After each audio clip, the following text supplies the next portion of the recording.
তোমাদের আমি অনুরোধ করব, যে কোনো তোমাদের পছন্দের মাছ দিয়ে একবার হলেও মুখরোচক এই মাছের রেসিপিটা বানিয়ে দেখো। গরম ভাতের সাথে জাস্ট জমে যাবে, আর অন্য কিচ্ছু দরকার হবে না, এতটাই ভালো লাগে খেতে। যারা টক খেতে পছন্দ করো তাদের তো আরও বেশি ভালো লাগবে। তবে যারা টক খেতে পছন্দ করো না তাদেরকেও আমি অনুরোধ করব, একবার হলেও এই টক মিষ্টি মুখরোচক মাছের রেসিপিটা বানিয়ে দেখো। আশা করছি তোমাদেরও বেশ ভালো লাগবে। তবে রেসিপিটা কেউ স্কিপ করো না, স্কিপ করলে আমি কি পদ্ধতিতে রান্নাটা করলাম বা কখন কিভাবে কতটা মশলার ব্যবহার করলাম সেটা তোমরা মিস করে যাবে, তখন হয়তো খেতে এতটা ভালো হবে না। এখানে আমি প্রথমে একদমই ছোট ছোট সাইজের দুটো পেঁয়াজ নিয়ে নিয়েছি 5 পিস মাছের জন্য। এরপর তোমরা যদি মাছের পরিমাণ কম বা বেশি করে নাও, সেই ক্ষেত্রে অবশ্যই মশলার পরিমাণটাও কম বা বেশি করে নিও।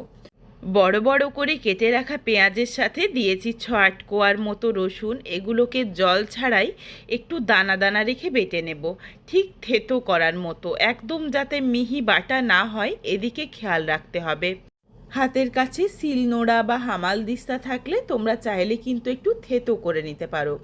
মাছটা ধুয়ে পরিষ্কার করে জলটা ঝরিয়ে নিয়েছিলাম, তারপর মাছের মধ্যে দিয়েছি স্বাদ অনুযায়ী লবণ, অল্প পরিমাণে হলুদের গুঁড়ো আর লঙ্কার গুঁড়ো। যেই মশলাটা দেখো দানা দানা করে বেটে রেখেছিলাম তার অর্ধেকটা দিয়ে দিয়েছি, আর বাকি অর্ধেকটা রেখে দিলাম পরে ব্যবহার করব। এরপর এই মশলা দিয়ে মাছটা খুব ভালোভাবে মেখে রাখছি। মাছটা এইভাবে মাখা হয়ে গেলে প্রায় 10 থেকে 15 মিনিটের জন্য রেস্টে রাখতে হবে। বাকি যেটুকু মশলা ছিল 1 চামচের মতো, সেটা একটা বাটিতে তুলে রাখলাম। মিক্সিং জারে আরও কিছু মশলা নিয়ে নিচ্ছি। প্রথমেই দিয়ে দিলাম 1/2 চামচ হলুদ সর্ষে আর 1/2 চামচ রাই সর্ষে। এখানে আমি 2 ধরনের সর্ষে দিয়ে মশলাটা বাটছি, তবে তোমরা চাইলে যে কোনো এক ধরনেরও সর্ষে দিতে পারো। আর দিয়েছি একটা কাঁচা লঙ্কা। এই মশলাটাকে একদম মিহি করে বেটে নিয়েছি, এর মধ্যে কোনো রকম দানা ভাব নেই।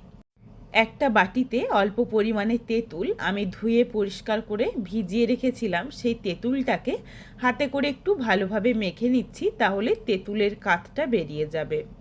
এইভাবে হাতে করে একটু ভালোভাবে মেখে নেওয়া হয়ে গেলে এইভাবে জলে ভিজিয়ে রেখে দেব।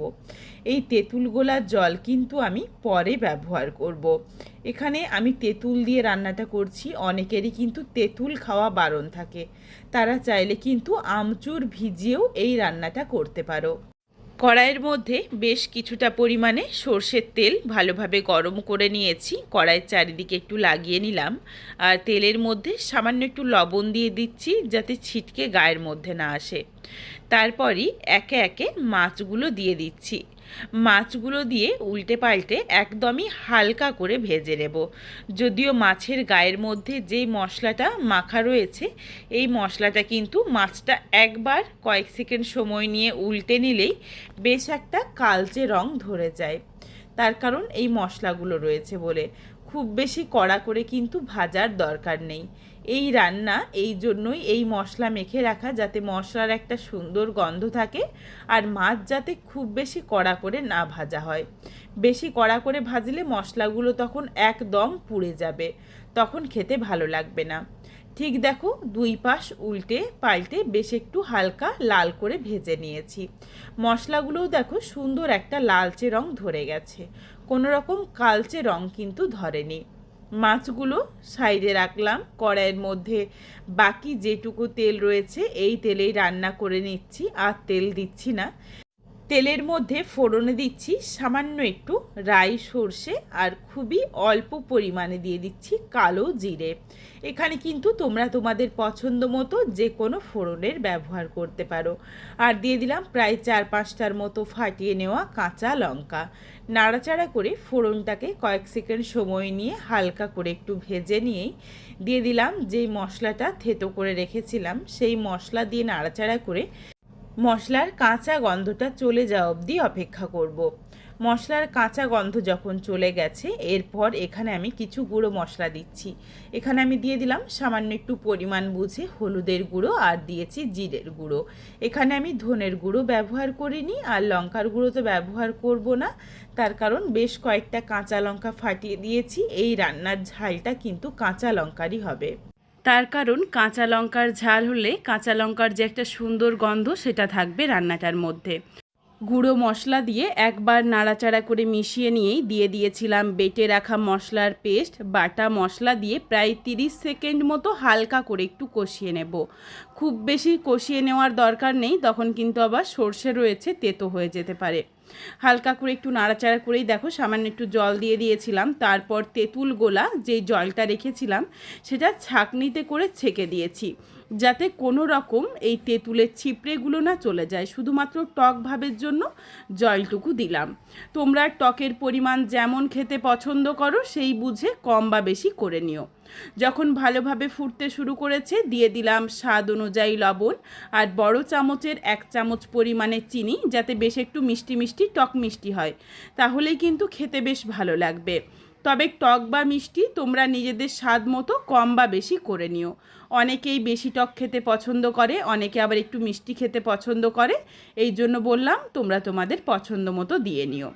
তারপর দিয়ে দিলাম ভেজে রাখা মাছগুলো। মাছটা দিয়ে নাড়াচাড়া করে মিশিয়ে নিয়ে গ্যাসের ফ্লেম লোতে করে ঢাকনা দিয়ে মিনিট 4-5 রান্নাটা করে নেব। 4-5 মিনিট কিন্তু রান্নাটা করতেই হবে, তাহলে মাছগুলো আরও সুন্দরভাবে নরম হয়ে যাবে, আর মাছের মধ্যে ভালোভাবে তেঁতুলের পাল্পটা ভালোভাবে ঢুকলে খেতে বেশি ভালো লাগবে।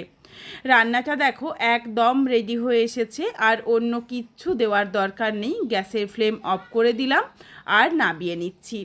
বন্ধুরা, যে কোনো কাটা মাছ দিয়ে বা যে কোনো ছোট মাছ দিয়েও তোমরা এই রেসিপিটা কিন্তু বানাতে পারো। তোমাদের কাছে আমার একটাই অনুরোধ থাকলো, একবার হলেও এইভাবে রেসিপিটা বানিয়ে আমায় কমেন্ট করে জানাতে ভুলো না রেসিপিটা তোমাদের কেমন লাগলো। এই রেসিপিটা তোমাদের যদি ভালো লাগে তাহলে লাইক করো, শেয়ার করে বন্ধুদের দেখার সুযোগ করে দিও। তোমরা যদি আরও এই ধরনের নিত্য নতুন ঘরোয়া রেসিপি দেখতে চাও তাহলে অবশ্যই আমার চ্যানেলটিকে সাবস্ক্রাইব করে পাশে থাকা বেলটি অন করে অল নোটিফিকেশান অন করে দিও, যাতে আমার প্রত্যেকটা রেসিপির নোটিফিকেশান সবার প্রথমে তোমাদের কাছে পৌঁছে যায়। আর অবশ্যই চ্যানেলটিকে হাইপ করে দিও, যাতে আমি আরও এগিয়ে যেতে পারি, তোমাদের সাথে আরও নিত্য নতুন ঘরোয়া রেসিপি শেয়ার করতে পারি। আবারও খুব তাড়াতাড়ি দেখা হচ্ছে নতুন কোনো এক রেসিপি নিয়ে। পরবর্তী রেসিপি দেখার আমন্ত্রণ রইল। পুরো ভিডিওটা দেখার জন্য অসংখ্য ধন্যবাদ। আজকে আসি, সবাই ভালো থেকো, সুস্থ থেকো।